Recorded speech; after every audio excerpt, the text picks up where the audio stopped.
தமிழக வெற்றி கழகம் அவங்க ஒரு கோட் பண்றாங்க, இது தீய சக்தி திமுக அப்படின்னு. இந்த டேக் எல்லாம் எப்படி பாக்குறீங்க? இது சீசன் ஏப்ரல் மேக்கு அப்புறம் அது முடிய போகுது. தற்கொலையின் டேக் பண்றது, நாங்க பெரிய மலை பக்கத்துல போட்டிக்கு வர மாதிரி ரொம்பவுமே சிம்பிளா கணக்கு பண்றீங்களா சார்? 4:30 மணிலேருந்து இந்த 6:30 வரைக்கும் நீங்க எல்லாம் என்ன பண்ணி நிற்பீங்க? தூங்கிட்டு படுக்கையில போட்டு நிற்பீங்க.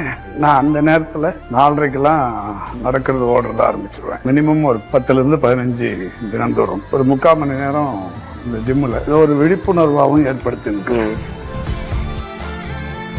ஆக்சிடென்ட் ஆகி அது எவ்வளவு பெரிய விபத்தா இருந்தது சார்? 2004 பெரம்பலூரை தாண்டி அங்க பயணித்த காரும் எதிரில் வந்த ஒரு கண்டெய்னர் லாரியும் நேருக்கு நேரு மோதிச்சு. ஒரு 30 அடி அளவுக்கு கார் பறந்துட்டு நான் ஃப்ரண்ட் இருக்கையில இருந்தேன். தலை இது அப்படியே இது அதிலான மார்க். இது அப்படியே இதுவாயிடுச்சு. இந்த கால் ஒரு 6 துண்டா உடஞ்சிருச்சு.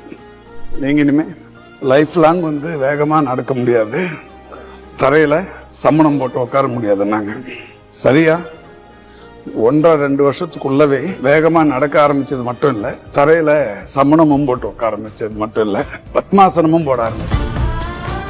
முதல் மாரத்தான் 2014. அதுல இருந்து ஒரு 10 வருஷம் கழிச்சு எனக்குள்ள ஒரு மன தைரியம். 2 மணி நேரம் 34 நிமிஷத்துல 21 கிலோமீட்டர் ஓடி முடிச்சேன். ஒரு 25-30 வருஷம் அப்ப டயபெட்டிக், இப்ப 30 வயசை தாண்டிடுச்சு. ஒன்ஸ் டயபெட்டிக் வந்துட்டா அது நம்ம உடலை விட்டு போகாது.